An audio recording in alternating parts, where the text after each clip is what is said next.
And we're live. Hi, everyone. Thank you all again for joining us for this week's on .NET Live. My name is Cecil Phillip, and today I'm really excited about this episode because we're going to get to talk about .NET Interactive, which honestly has to be one of my most favorite things that's come out of the .NET ecosystem in the past couple of years. And I have my friends here, Maria and Diego, who are from the team that work on .NET Interactive, who let us know about all the cool features and tooling and things of that nature that they've kind of been building into this for us. So why don't we start with some quick introductions? Maria, why don't you start off and let us know, like who are you and what do you do on the team? Yeah. Hello, everyone. My name is Maria Naggagga. I am a program manager on the .NET Interactive team, as well as the ASP.NET team. And I've been working on .NET Interactive for almost 3 years now. We started with Trynet, where we opened up educational experiences for people in the browser. And now we're moving into supporting more and more workloads that enable people to have more interactive experiences. And I'll hand it over to Diego. Hello. Awesome. Diego? Yeah, I'm Diego. I'm a software engineer in the .NET Interactive team. Been here, like Maria, 3 years, pretty much. And it's been an interesting journey. We made a lot of friends through the tool that we do. As Maria mentioned, we started with a main focus on docs and education, but then adding more workloads, and the API set has been growing because of also people around us that wanted to bring more tooling or different experience to the tool. Awesome. Well, I really appreciate y'all joining us. And also, thank you for all of you that are watching. I can look in the chat and I can see we have some folks joining from Georgia. And I know we have a lot of folks that are here from different parts of the world, like South Africa and from the UK and things of that nature. So again, thank you so much for spending this hour with us. Really, really appreciate it. Before we dive into really talking about .NET Interactive, I do want to share some links with you so you can see some of the cool stuff that we've all been working on. And the first one I want to share is this video that we just published just today on the accessibility and perf improvements that have been included in WinForms and .NET 5. And in this particular episode, Jeremy's speaking to Igor and Marie about some of the different things they did around just making the performance a lot better, the accessibility better, adding some different controls and stuff like that to that .NET 5 experience for WinForms. So definitely make sure that you check this out. Also published today, we're actually doing a C# language highlight series on Channel 9 and on YouTube. And so in the one that we published today, we're talking about the using static directive in C#, which, hope maybe some of you all know this feature, maybe some of you don't. But if not, I mean, these videos are very short. This one is, almost 2.5 minutes long, right? So they're super short. But the goal is for you to be able to come in and just get what you need really quickly. Like, how does this feature work or how does that feature work? So also definitely recommend you check that out. And last but not least, I wanted to share this video of the first time Maria and Diego joined us on stream. So this was actually our very first on .NET Live.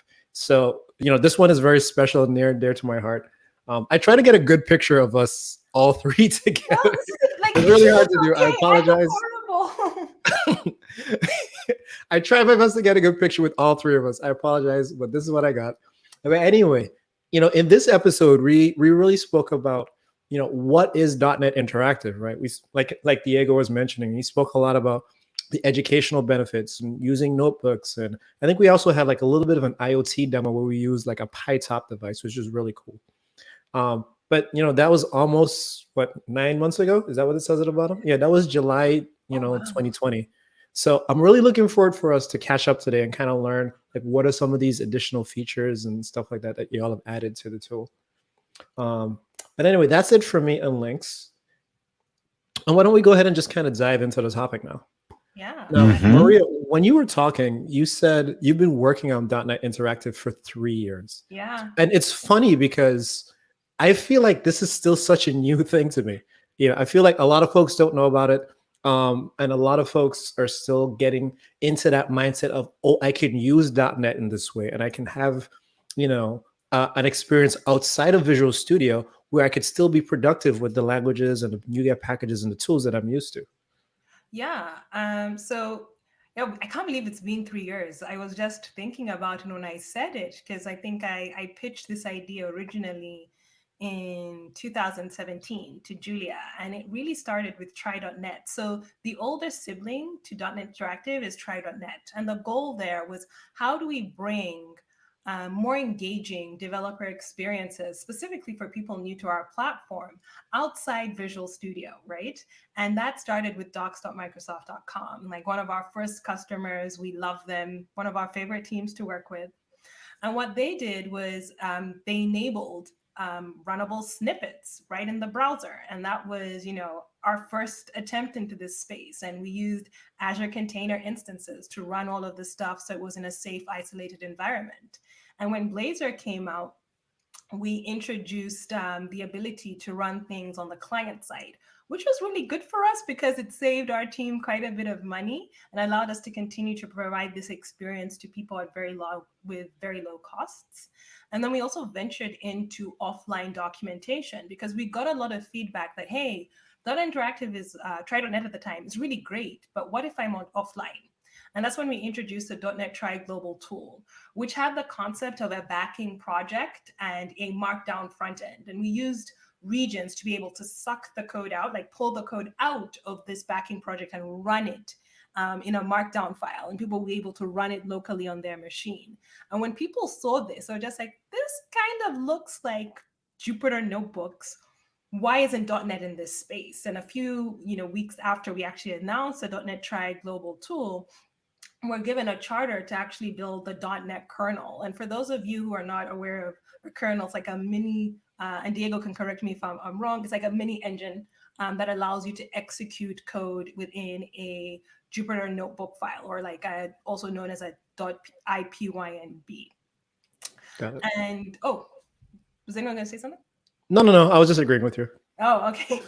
And like, that was a start. And when we started doing customer studies about, what does a .NET Jupyter notebook actually mean, we found that it meant different things for different people. It was more than just being able to run C# in a cell or F# in a cell. It was about the ability to actually be productive in this tool.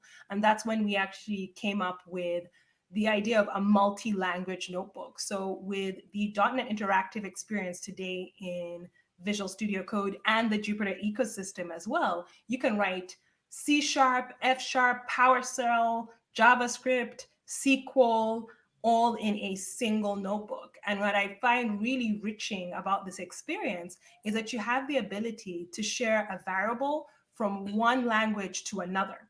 So I can pull out my data using PowerShell, and I can consume it in C#, and I can visualize it in JavaScript. And the whole goal here was use the best tool for the job.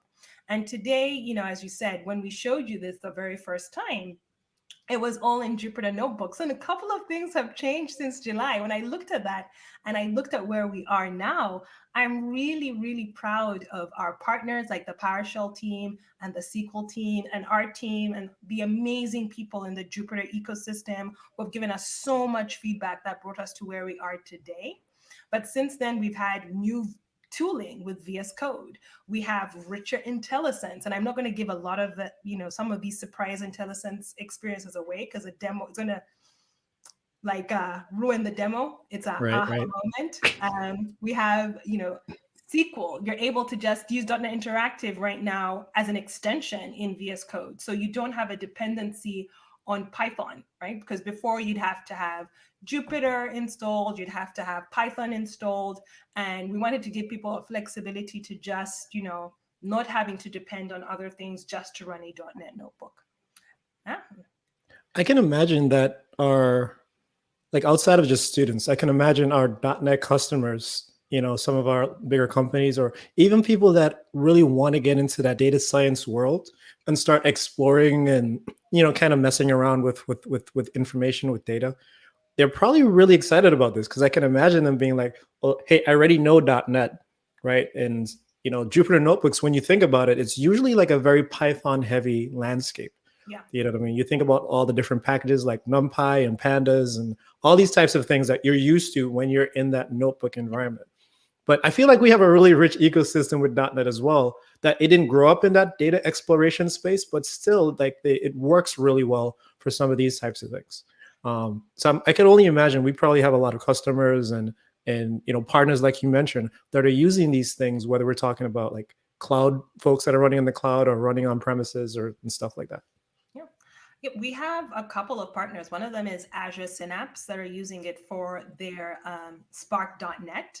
And this is like processing huge amount of data. And, it's good that we are the engine that provides that for our customers, because notebooks are being used beyond just a data science workload, because I think we've reached a place where people don't want to spin up a separate console application to do something that feels relatively tiny, right? Or don't want to have a solution file involved in it, and they don't want to have all those other dependency. All you need is a code, and notebooks allow you to do that, right? It's like, what happens to like those independent code cells without having to like build a complete solution? And I don't think that's only in the .NET space. I think we're seeing this across multiple languages that feel not very Python-X, right? Because of course we have Python, Julia, and R, and that's what Jupyter comes from. Like Jupyter is actually Julia, Python, and R. And a lot of people are like, really? Yeah. I was like, yeah, it just came up with a really cute name, right? A really amazing name.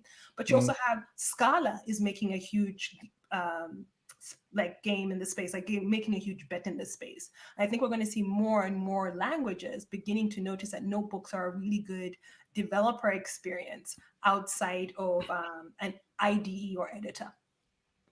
Yeah, and I really want to get into seeing like some of these new features and capabilities that you and Diego and the rest of the team have brought up. But the one point that I want to make is, again, like as I look at .NET over the past couple of years, it's literally everywhere, right? Because we have .NET running in the browser with Blazor. We have .NET running in Jupyter notebooks. We have it on IoT devices, on phones, on tablets, and it probably sounds cliche because I know people say it all the time, but it's such an interesting time to be a .NET developer right now, because now I feel like my skill set has just multiplied itself by X amount, because now I have all these different targets that I wouldn't usually have before, right? It's not just about Windows desktop and something running in IIS. I could literally be anywhere that I want to be, in the browser, on the desktop, running on the edge, running on the cloud, running on Kubernetes and whatever the case is.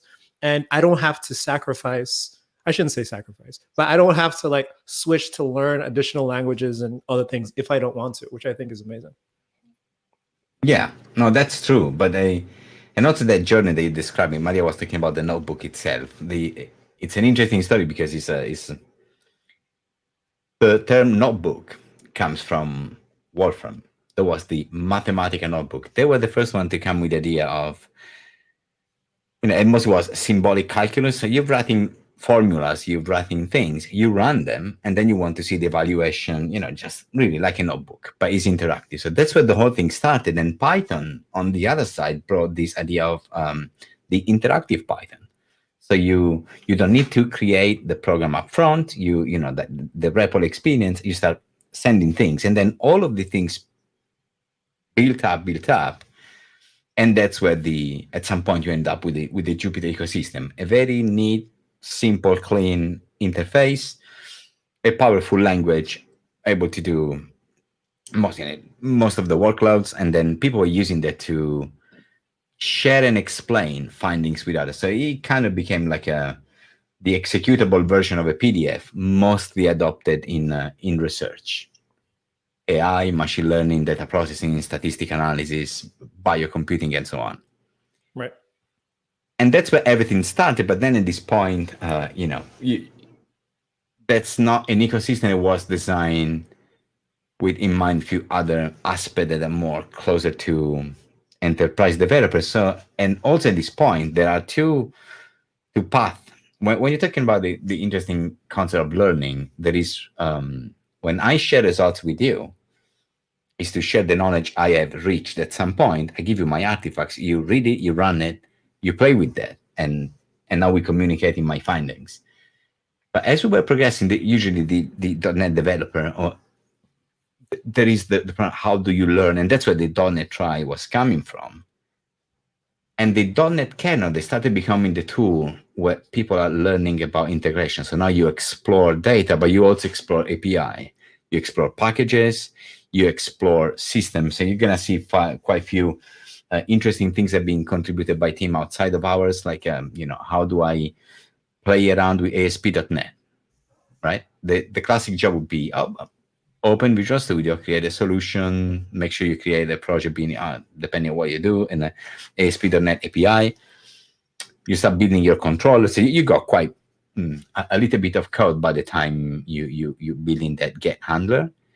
And then to test it, you put some testing page, or you do the F5, or you start going outside to another tool. So you start having this quite convoluted ceremony. The only thing you were trying to understand is how do I implement a get handler?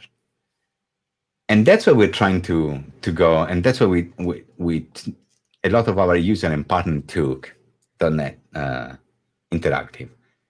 I would like to share the screen because Maria was mentioning, last time we've been on screen, we were one of the Jupyter kernel. So you needed to have, if you already had the ecosystem ready to go, that was simple, install the global tool, happy days. But if you don't have the whole Jupyter package, or you haven't installed Anaconda, and a lot of our customers are familiar with the Visual Studio experience and IDE, and a lot of people feel really at home within VS Code, lightweight, flexible. And so we understood that the VS Code folks started working on a new API that lets you create notebooks experiences within VS Code. And at this point, we decided to hit the bullet, have fun with our new friends. And the thing that happened is that we work with them to create the .NET Interactive Notebook extension.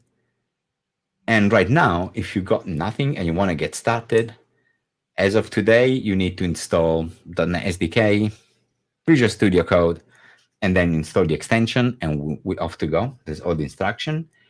And there's a few other things that's going to come in the next few days that makes this a one-clicker. Let's call it that way. Nice. No secrets. But before we go on, we do have some questions that are coming in. And this one's coming in from Twitch. This person's asking, could you run .NET Interactive in WASM? And if so, is there a sample of that? That's okay. .NET Interactive, it is an engine like Maria mentioned. So the main thing that we built is .NET Interactive, put simply, is an engine that is understanding command coming in, and every time a command is coming in, some action happens and you get events out. One of the command that you can send is run code. And then inside you have a few things which are the actual kernel, the language kernel, C#, F#, and so executing. At the moment, we don't have the WASM, or what we would call the client-side version of a C# kernel, but it's coming really up in the list. It's an experiment because that's what .NET Try was, right? .NET Try was the first experiment where working with the folks from Blazor, instead of having to run things in a container, that's what the V1 of .NET Interactive, you have a container. So we were spawning compute, sending that over. And then with Blazor, we actually became able to just compile it. And then you take the WASM back on the fly. We had a WASM shell where it was able to run your code.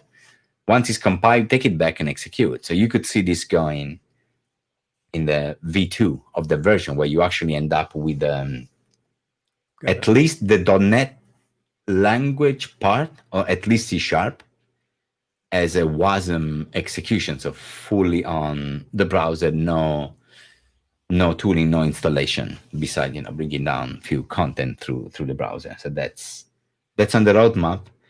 Anybody wants to jump on and do PR? It's a happy days with nice people to work with. Sure. Okay, and so just before you go on, I just want to have this next question answered. So someone's in the chat and they're saying VS Code is good, but will there be a VS 2019 extension for .NET Interactive? Okay. At some point? Yes. No, the answer is yes. Sorry. Let me rephrase that. We actually do have user studies happening right now where we're exploring what customers expect from a VS experience. So we don't have committed work yet, but there is committed interest within Microsoft, within DevDiv, specifically our group. Because I also think as we look at notebooks being part of people's projects, we need to make sure that all their projects open up in the tool of their choice. So it would be really weird if you're just like, I have a .pynb file, or I have a notebook file, and I have to open it up in a separate tool versus in Visual Studio. That would be strange, but there are current customer investigations going on. I think there was also a demo that we saw by a new engineer who had an experience of a .NET notebook in Visual Studio. So it's being explored. It's just not a commitment yet. Got it. That makes sense. And to add on top of that Maria just said, is that the question really is that there are two answers to that, the three. The one is no. The second one is yes, could be a yes as a notebook experience, which is a very specific user experience. And then the third one is yes as a multi-language interactive experience within Visual Studio. Because what is given here, the notebook experience, is the VS Code extension. .NET Interactive doesn't understand anything about Cell. It doesn't understand anything about that. It says, you wanted me to run C#, I'm going to do it. And one of the things that it's possible to do, and that's what we did at Ignite, and this video is available for people to see, is that we created an app that is running onto this device. And that's it's an ASP.NET app. But that app is hosting inside .NET Interactive. So now their robot itself can be something that instead of sending command, go left, go right, I'm going to send him the whole logic of what I wanted to do. So what we were doing here is that we were actually using Teams to forward commands in form of run this C# and show me the output into the machine. So this is where that machine is not a notebook experience, but it is an interactive experience in its own nature. And it's still retaining the whole thing that when I was asking things to the camera, I would get the image back. And that's because the .NET Interactive is able to produce any type of output. It's by default, I mean, out of the box, more than by default, we provide text, JSON, and HTML output, but the user can add new MIME types completely custom, and that would be, absolutely fine. So those are the 3 dimensions of an answer. We will get these in VS Code. Any of the 3 is possible. Sure. So how about we go ahead and show folks like a demo of this extension working, so they can kind of see what like some of these new capabilities are. So this is how notebooks would look like today in VS Code. This is a .NET Interactive notebook. This cell is a C#. And what this thing is doing is pretty simple. I'm building an enumerable. So just a collection of few random numbers. But then look at the next one. This is JavaScript? Yes. So this is JavaScript. And this is also loading D3.js library. So the thing that you're looking here is the classic thing that somebody building custom visualization, having fun with rendering would do. So I'm fetching my D3.js, doing stuff. But if you look at this line, there is an API that lets us, I want to get the variable of the C# kernel. Now, this is a parameter I'm going to pass in. That's the function I'm declaring. And so at this point, if I run this cell, I have executed a bunch of JavaScript that this function is now available. But now look at this one. This is when Maria was mentioning about the multi-language. So now in this one single cell, I'm doing 2 things. I'm going to ask to drop an SVG. So as you can see, this cell by default would be trying to evaluate HTML, which is this DOM element that I'm trying to put in. And then I switch to say that, and next, execute this JavaScript. And I'm telling now to look at the variable A, and try to render inside here. So now the div has been built. But this variable A is the random, is that list that I built up. But now look at this. This is C#. We're back to C#. And I'm changing that variable.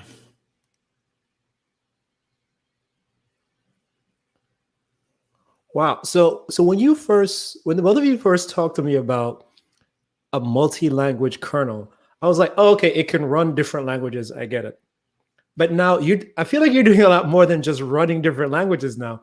Now the languages are almost like sharing an execution context. Like they could share variables between each other, and they can affect the results of, I guess, the other cells and the other code that's on the page. And it's all in the same singular notebook. It's not like there's not multiple files here. There's not there's one notebook with multiple languages. And then I'm looking at that one you have right at the top of the editor right now. It looks like you could switch languages within the cell. Is that what you're doing? So you switch from HTML to JavaScript in the same cell.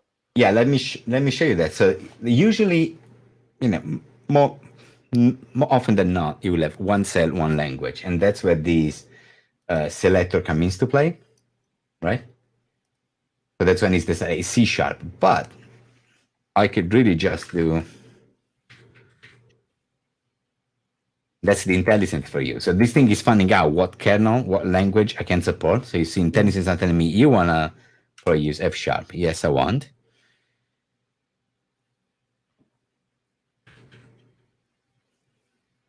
And then you've seen completions, we got all the things that you, as a .NET developer, the classic thing you're waiting is, oh, these are the things that I've got. And now look at this. I said, I don't know what A it is. And this guy is clever more than me because I never declared the variable that was X.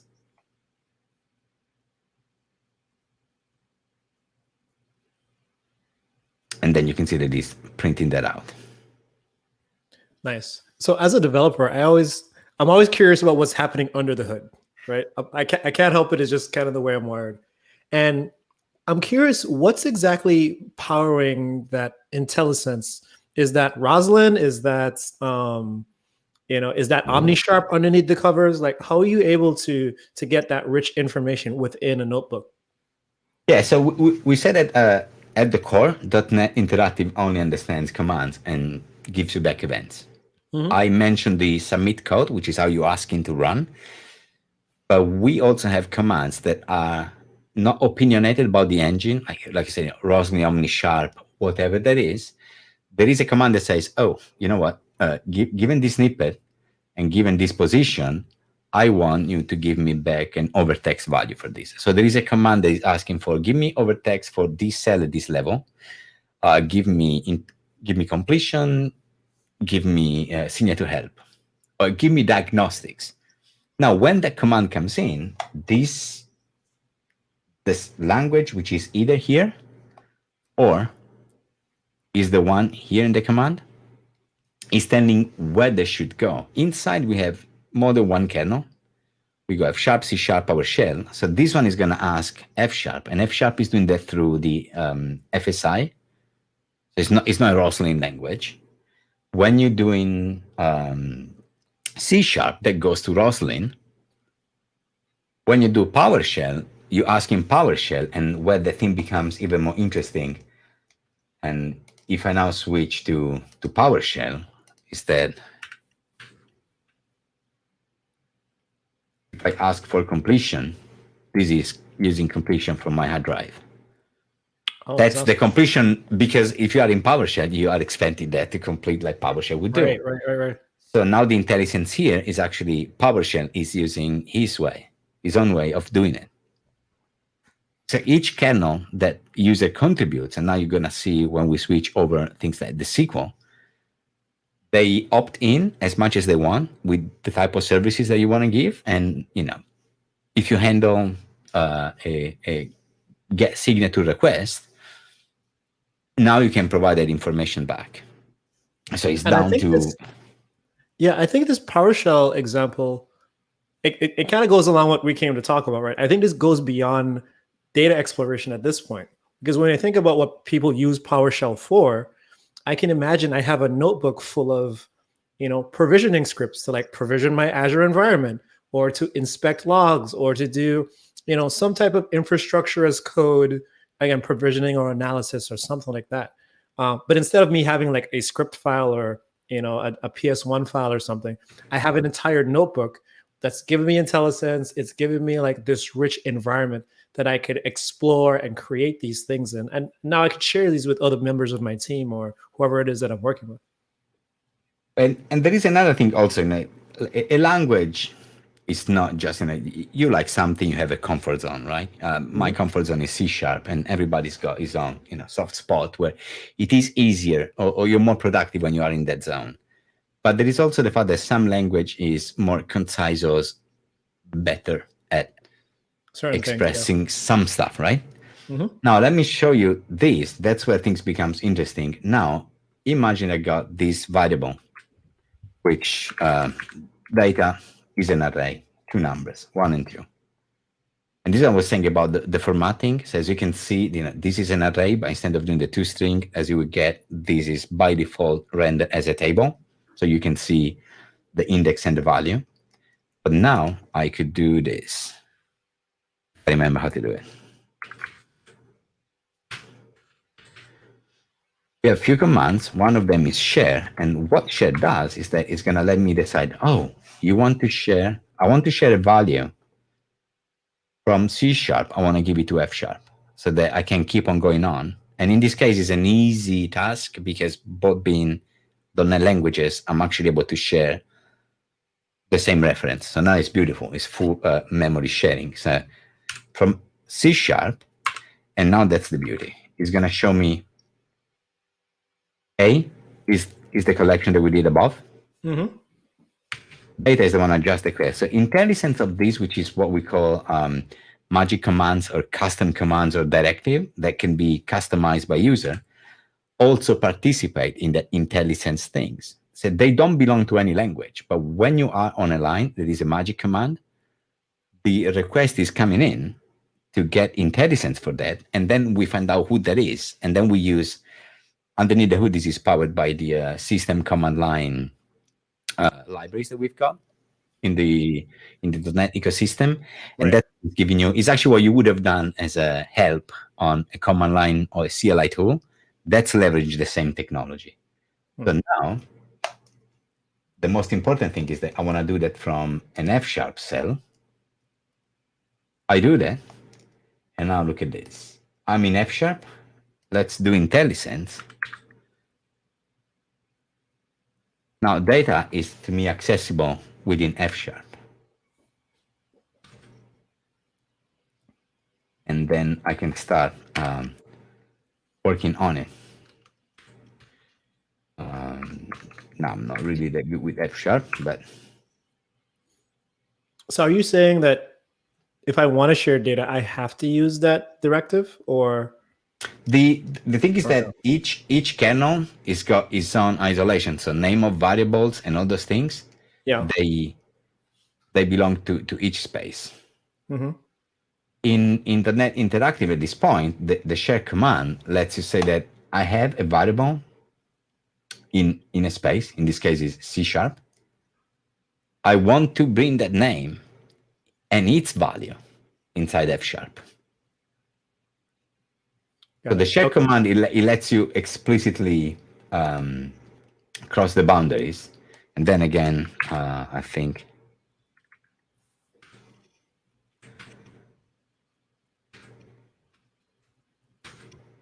declare, and then again here in F#, we're going to do from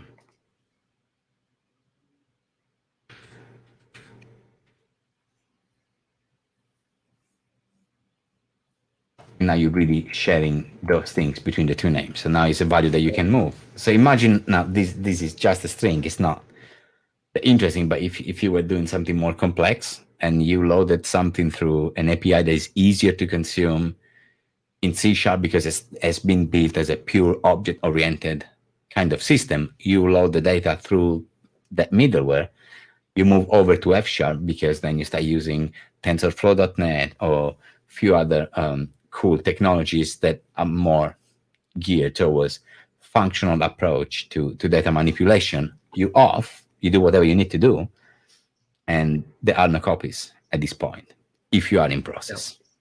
Got it. And then we did have one question come in from the chat again. I wanted to see if we could answer this. Jose from YouTube is asking, can we run .NET notebooks without Python? Yes. Yes. So yes. We don't have a dependency on Python. Like when we said, if you already have the whole ecosystem of Python with Jupyter Notebook, you can leverage that one. If you just want to do this, you can just get yourself the .NET SDK 5, Visual Studio Code, and then in the marketplace for the extension, look for the .NET Interactive. Once you install this one, this is taking care to get down the right tool, the right version. You don't need to think about anything. And also, once this updates, it takes also down the next version of the .NET Interactive. So you don't even have to think about updating the global tool. This it gets, and it doesn't require you to have any elevated privilege to install, because it gets installed as a local tool and as a global tool. So also it doesn't conflict with any other older version that you might have of .NET Interactive install if you've done that. Got it. And then this other one from Marco, he's asking, is .NET Interactive extension available also for Azure Data Studio? You want to take that one, Diego? Marco, why are you doing that? This guy. So, go ahead. Go, Maria. It's a PM question. It's a PM question. Yes. So we have worked really closely with actually the Azure Data Studio team to bring SQL integration into .NET Interactive notebooks, and they are currently working on integrating with .NET Interactive. So yes, it's not available now, but we are working on getting it available as soon as possible. Got it. Okay. Yeah. That's a good answer. Yeah. It's coming. Yeah. And to a good point with the question from Marco, he said about extension. So one thing where we really wanted to keep being dynamic is that usually if you are in the Jupyter ecosystem, you need to make sure, like a more kind of old school, like, C++ and the things. If you need to run something, you need to make sure that you've got the tooling, but also the environment. So the libraries that you access from a Jupyter notebook, they need to be on your file system. Yeah. Managing version, managing those things has always been hard. That's why the evolution from Jupyter Notebook to Jupyter Lab, they started talking about lab extension. So at least you manage that from within the IDE. Still though, if I were to give you a notebook like this one, you might run it and get into, I don't know what sprintf is. If sprintf was something coming from an external package, you doomed. There is no easy way to find out what you're missing. What version did Diego had of that package when he built this notebook? I've got version 2. Would that be good? So there's all this question. In .NET Interactive, we followed what we do with FSI, and there is a few commands quite useful, like the #R. And what #R does is that #R lets you load dependency on the fly, and it's just going to take down a NuGet package. So at this point, like I do in this notebook, which I'm going to show you, there is a few packages, but like this extension lab contains few cool things that you might want to use. The way I bring that in is the same way you would do when you're building your project. You tell it that you want a NuGet package. You can even specify the version that you want. That would bring you types, whatever you need, the assemblies. But if inside that package, you also deploy what is called a .NET Interactive Kernel extension, so you implement the contract, then when this package is loaded, I'm going to find it. And when I find it, that thing gets bootstrapped, and now you have a chance to import a package and not only bring in, the API of JSON.NET or whatever you need, you also bring in things that are going to expand what the tool can do. And by expanding means they can bring, like you've seen those hashbang commands, you can bring new one. You could be bringing new way to display things, custom formatters that we're going to see in a moment. But you could also bring new languages. You could really extend the whole behavior of the tool. And that has got nothing to do, again, with being within Visual Studio Code, being in Jupyter Lab, or being a self-hosted. That mechanism is the way the .NET Interactive gets extended. So however you issue this command is how you get the new things in. And like, let me show you this. This is part of a presentation that we did with Maria at MVP Summit.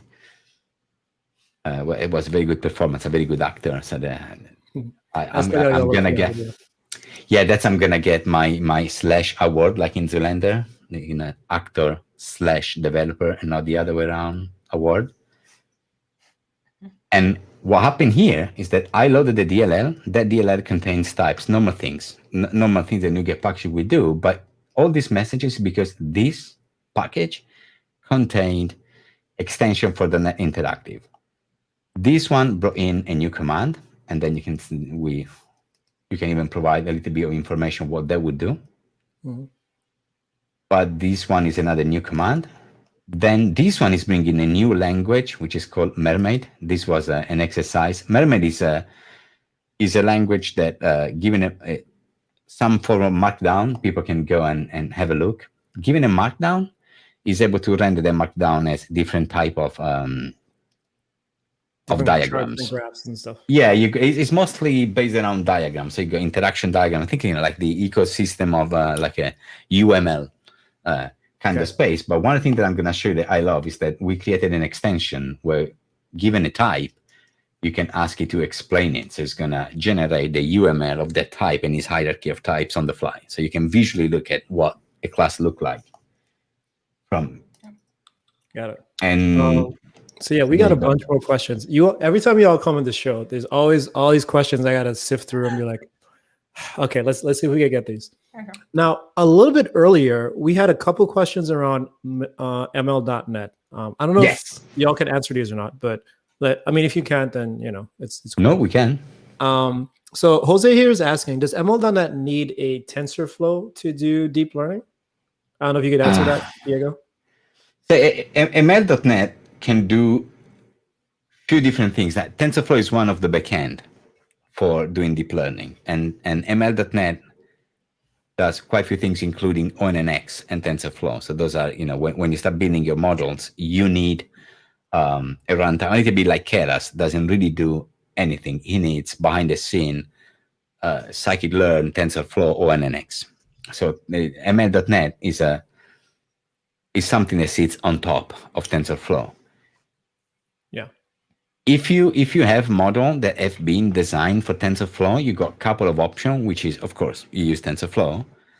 Most of the TensorFlow models can be transpiled, translate, export, converted. I don't know what's the right term when it comes to the type of artifact, but you can transform a TensorFlow in ONNX, which is a cross platform definition for neural networks. So it's a exchange format, and it's also runtime that runs on loads of platform from ARM, Linux, Windows.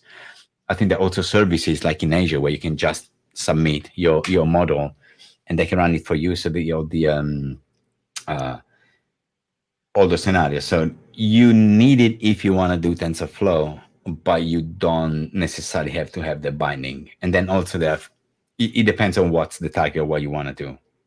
Yeah. And I can imagine your team probably gets a lot of ML.NET questions just based on the nature of the subject matter.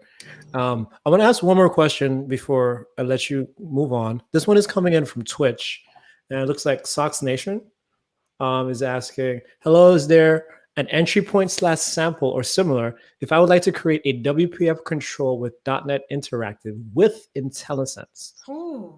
And then this person also had another comment in the chat, and he's saying, for example, as a REPL, or even let the user interact directly with my own application.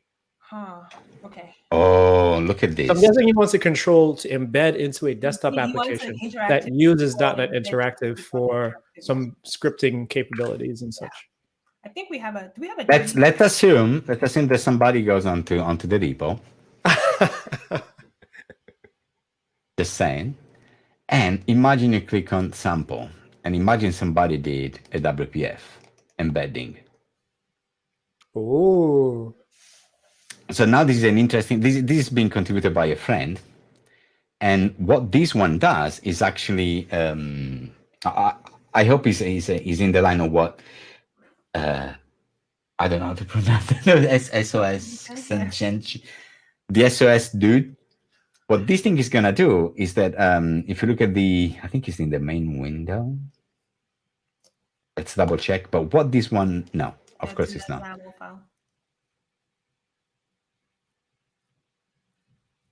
Nice here.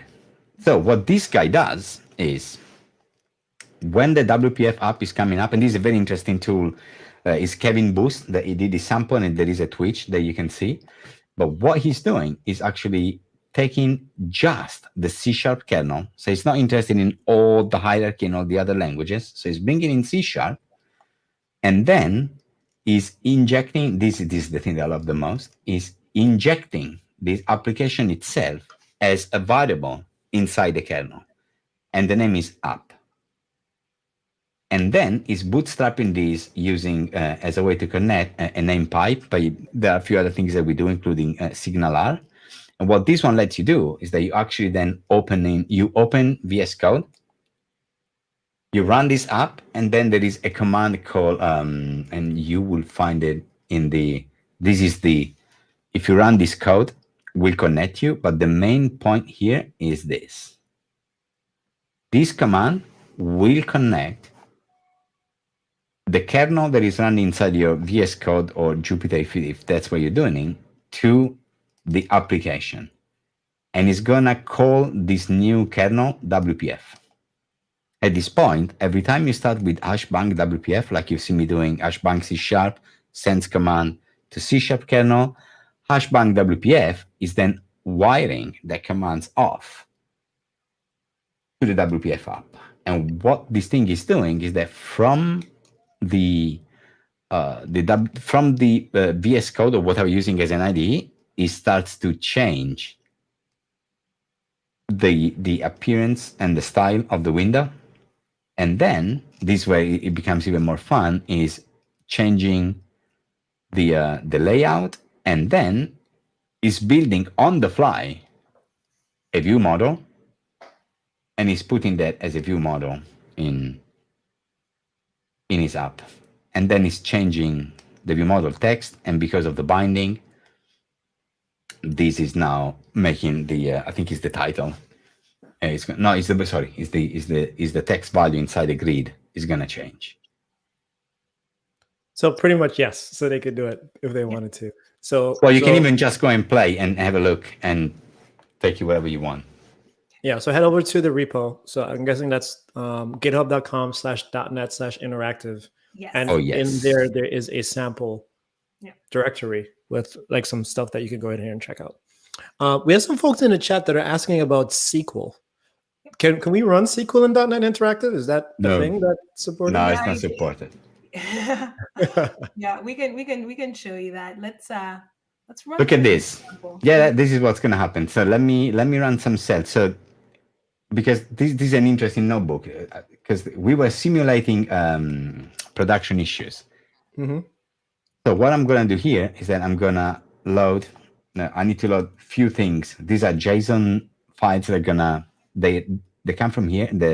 The simulator log, where some user has been complaining as some URL on my website is slow, but that is definitely their fault because my website is fast. So once we've done that, we load them, and with share, we are now bringing the value of this JSON from the value kernel, which is just like a property bag. I'm bringing them inside C#, and I'm parsing them. But then, look what we do. I load the package, which is called an interactive SQL server. What this one is going to do is bringing down the whole thing that I need to get myself a SQL kernel. At this point, from now on, I can connect to Microsoft SQL, and it's adding to the connect that you've seen before. We were talking about connect name pipes. This is now extending the functionality of connect with MS SQL. And now I can use it, and I'm going to connect to AdventureWorks. And the thing to notice is this flag here, which is about creating also an entity framework context on the fly, so that I can decide how I want to access that. I can do it through SQL, or I can do it through entity framework. So what it's doing here, it's actually scaffolding the DB context Yes. in that single cell. It is doing it. So. And as a side effect, it also created a new kernel, which is my SQL AdventureWork, which in the next cell, which needs to be SQL at this point, I now have access to the kernel. I can run the query and get the things that's, if you go a SQL query and you run it, you might expect results back. Yeah, it makes sense. Yeah. But they wouldn't be productive enough unless you start having the ability to get intelligence out of the query you're building. Nice. And now this is doing that all through the SQL. And then again, this one is not us. The lovely folks over the SQL team implemented this. So this command goes to them, and they have a special tool, which is the SQL client tool which is an RPC tool that lets you talk to the server. They're doing all this heavy lifting, so they're giving me the intelligence. And also notice this is the class is, I've done a join, so this is an object inside. Like everything I've got here, again, even when I'm joining, you get the tables, the schema, and then once I've got them, I can see where the columns and build is. And this is pure SQL intelligence. And by default, at the moment, we help the user by using this tool. This visualization is the Interact Data Viewer. So this and again, this will work wherever you are, because it's a bunch of HTML and JavaScript, so it's completely portable. And it comes from the Interact project, which is another notebook front end that we can be used through, because it's a Jupyter compatible. So it's using the Jupyter protocol. So whatever you can do in Jupyter Notebook and Jupyter Lab with Onnet Interactive is available to you also in Interact. Mm-hmm. But because they build it as an API and a toolkit that you can use to create your own Interact app, we met with them, and we're also lucky to work with one of the, I think she's the maintainer, right? She's a number 1 or number 2 contributor who works at Microsoft. Yeah. She's the superstar anyway. Awesome. A lot of things that you see today works because somebody was very, very kind. Early days and hold really, I mean, not really, because it was already COVID times, but she did hold our hands a lot to get to where we are with this. So it's a thank you. Yeah, this is amazing.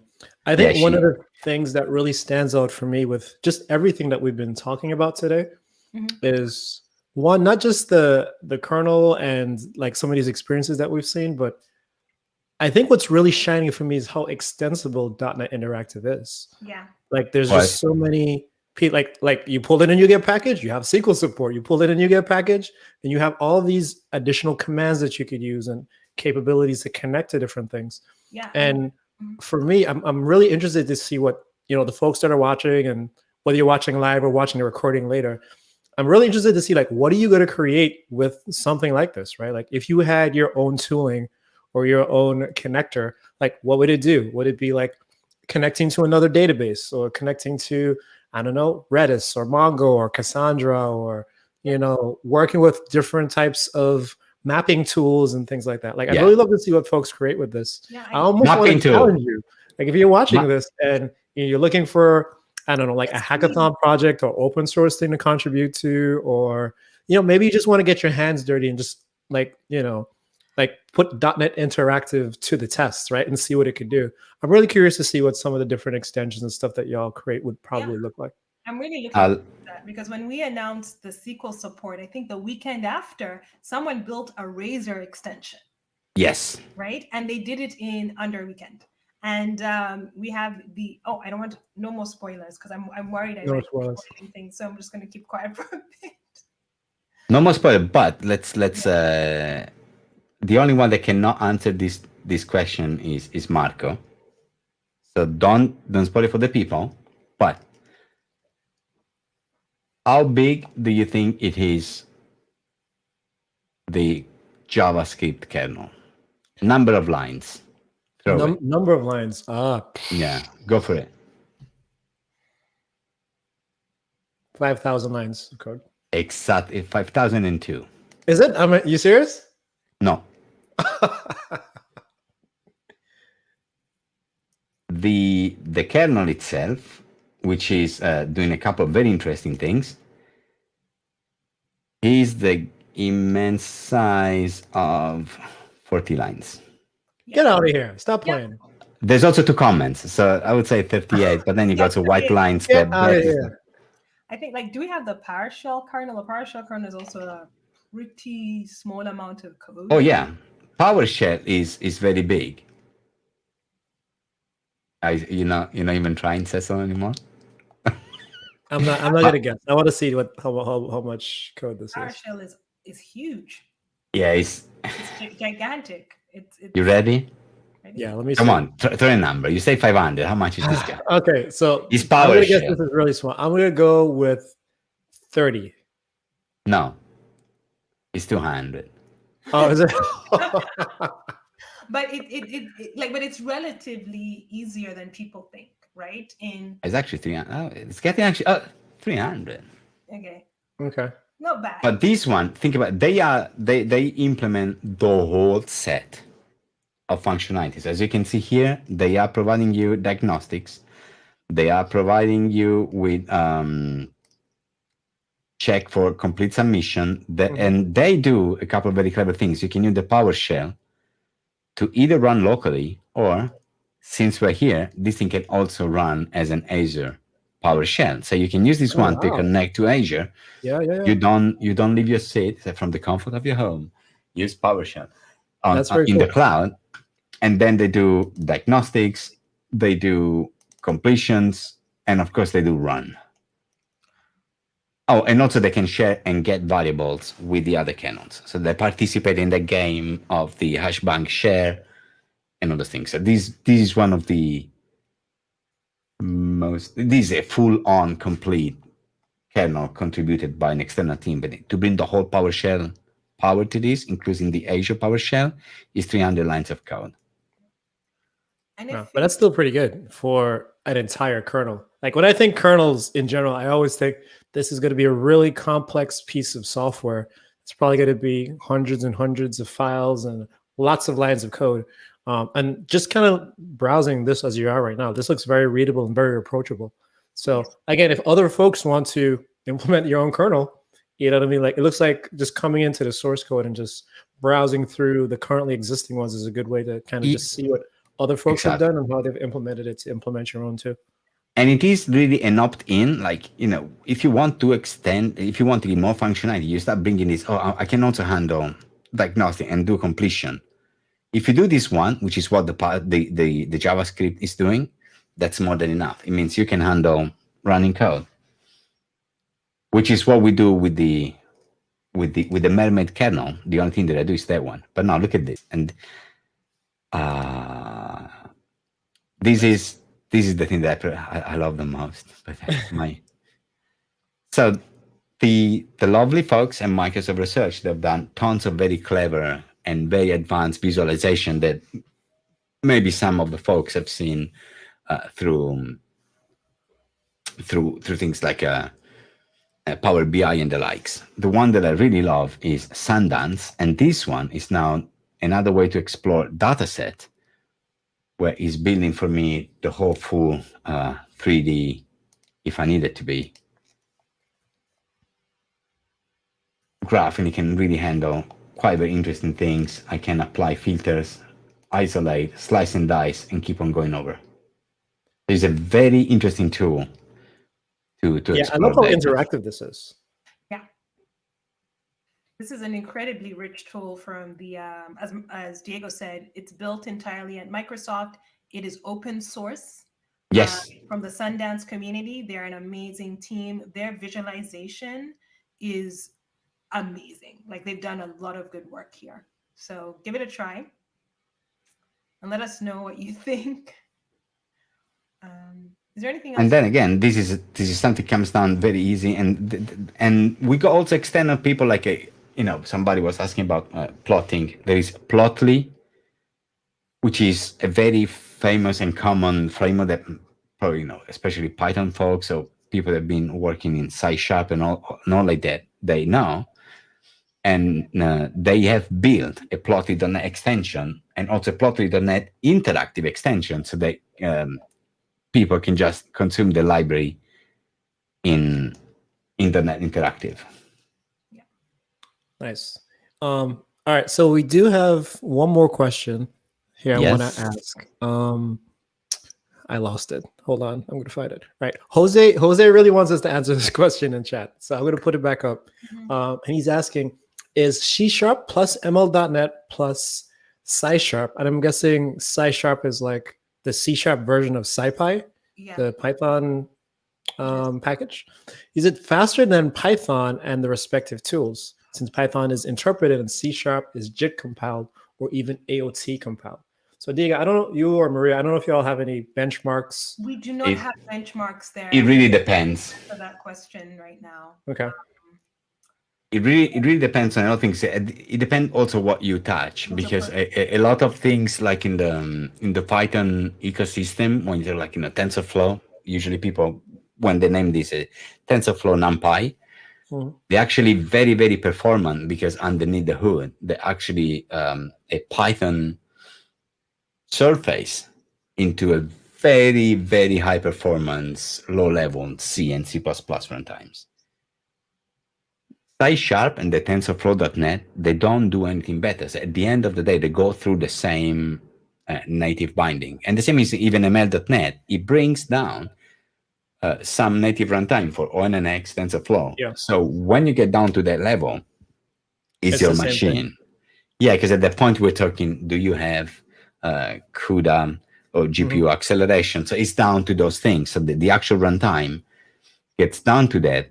And I might argue that especially when you try to do like evaluations, or when you are consuming those models, the Python or C# overhead in front of them is very minimal. It's more like marshalling the data. So of course, who's got more chances to do a better way of handling data goes faster, but you're going off. Yeah. Okay. So we are running a little bit low on time. Diego and Maria, I don't know if you all had any more surprises or cool stuff that you wanted to share before we go. Yeah. The last one I wanted to show is the ASP.NET thingy. Well, let's take a look at it. Yeah, so again, I'm bringing in an extension. I want to share the screen. There you go. Now look at this. I have a new command, which is ASP.NET, and look what I do. I'm building an endpoint. This is a get, and this is a post. Let's do that. And I love how it says map interactive. That's interesting. Yeah, I'll show you why. Built by Stefan Holter, who is building a lot of stuff in ASP.NET. Yeah. And now look at this one here. Without saying anything, except these all things as wiped up an actual ASP.NET. So we're doing the whole job. We're going through the controller, see that's all the stack. And now if I run this one, he also built a very cool visualizer. Lets me visualize the request, all of it. And this is using the .NET formatting API and the whole response. And you can see the object I'm sending back. And you can actually, when you click on the post URL, you should be able to just launch a browser. Oh, but this is a post request, so it's not going to be. Yeah, it's not going to do anything. Sorry. Yeah. It's not too attractive from that point of view. Okay. But and this is when we say about learning and exploring. Think about wrapping up. So we've seen I've loaded JSON files and I moved them from text into .NET we started bringing in extensions that were able to perform operation against the SQL server. Then I started also bringing in F# and PowerShell. Then I started plotting in JavaScript by using .NET State. And now you're looking at the fact that I can also, in the same place, start experimenting and learn the right shape for my endpoints, how to check the method coming in, how to handle the request body, because here all I'm doing is that I am, whatever is coming in, I'm just bouncing that back. So I'm just playing around with the API and trying to see how all this bit of technology would glow. And I did in one place. Yep. Nice. I love this. And is this something that's available for people to use now, or is this something that's like in the repo and you have to kind of go build it yourself, kind of thing? Here I've built nothing. All the stuff I've done is public VS Code, public extension. Oh, so this is just another package. Oh, wow. Yeah, I just brought it down and as an extension, and then I've got these new functionalities. These are coming through that Stefan built. So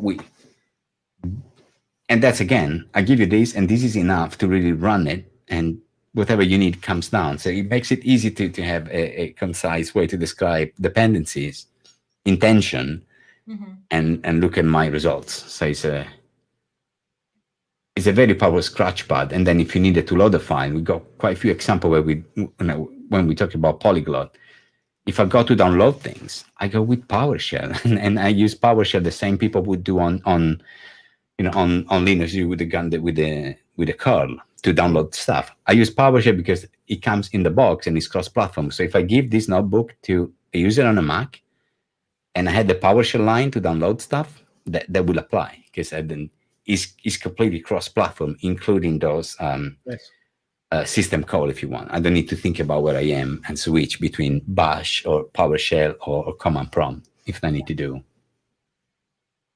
Yeah, this is great. So again, for everyone that's watching, if this is something that you're interested in and an area you want to explore or can really dive into, please definitely head over to github.com/.net/interactive. And download the samples, play with them on your machine, and let us know what you think.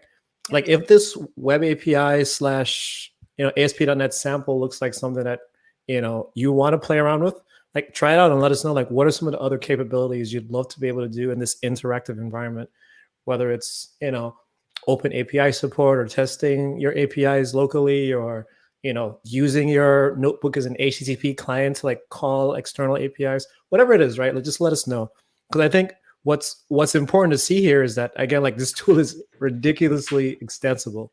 We've seen SQL in here, we've seen JavaScript talking to C#, talking back to JavaScript. We've seen these interactive diagrams in here.